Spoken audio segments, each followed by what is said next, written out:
And there's no end to the threats to flights. Now, Air India has received threats. These are 13 more flights of Air India that have received this threat. And in the last few days, the total count has gone up to 143. So this is coming also just a day after the Civil Aviation Minister warned of strict action and also declared the centre's plan to come up with a legislation that will punish these hoax callers. And right now we're getting to know today itself, multiple airlines have been targeted. Air India getting 13 such hoax threats. Priyank is joining us live. Priyank, despite the warnings, despite the assurances as well, there seems to be no end to the hoax call menace. Airlines are being targeted. This comes with massive financial implications for the aviation sector. Right now, tell us about the details that you have about the threats that Air India has received, and then we'll also talk about the plan of action to counter this menace.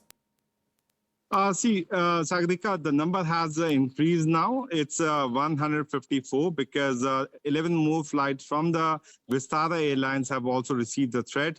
So the total number of calls which has been received by the aviation sector has gone up to 154.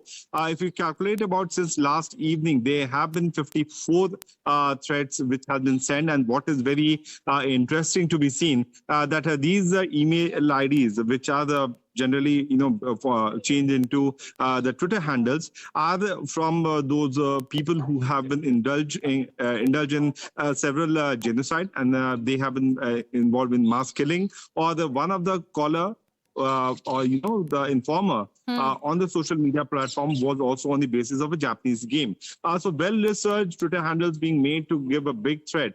But certainly you are right that this has caused a huge loss to the aviation sector, because every flight, if we estimate, could be approximately having 50 lakh of expenses which is being done for the operation of a domestic flight. In the case of international flight, it certainly goes up to more than 1 crore. What it's important to be seen right now is that how the government will be able to tackle this particular menace, because what they have been talking about is the post threat call and the assessment study, which can lead to arresting and giving further detail. But how this menace can be controlled is certainly away from the clutches of any law enforcing agency. They have been someone who have been using the VPN, who are sending continuous mails, and now 154 bomb hoax calls being made to Indian aviation sector has certainly created a huge panic and loss. And there are also concerns about the modus operandi. As of now, like Priyank has just confirmed, in the last 7 to 8 days itself, there have been 154 hoax calls that have been made, and all major airlines are on target. The latest are 11 more such threat calls to Vistara, and like we've been telling you, Air India too got more threat calls and more hoax messages today.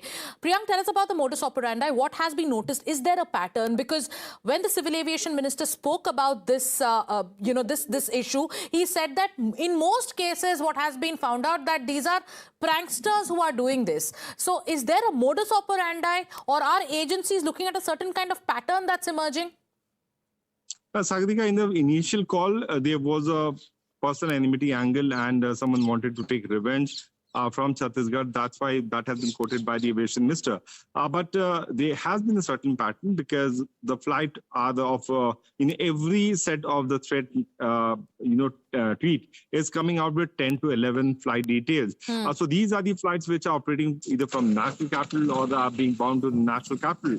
So every airline getting 10 each, threat mails at every consequent period is certainly something which is important to be seen. What agencies have been telling us that the VPN is certainly something which is being commonly used in this. The email IP addresses are bouncing. It's very difficult to track the exact location, because the moment the agencies reach to a particular IP address, then they get information about some other IP address. So at this juncture, what we can tell you to our viewers that there's no clear-cut indication that the agencies will be able to tackle and get to that particular individuals who have been sending it. But in the manner in which it is creating panic has certainly resulted into huge loss to the aviation sector. Thank you, Priyank, for getting us all those details. So the hoax call messages that airlines are receiving is now spiraling out of control. 154 such calls in the last 7 to 8 days.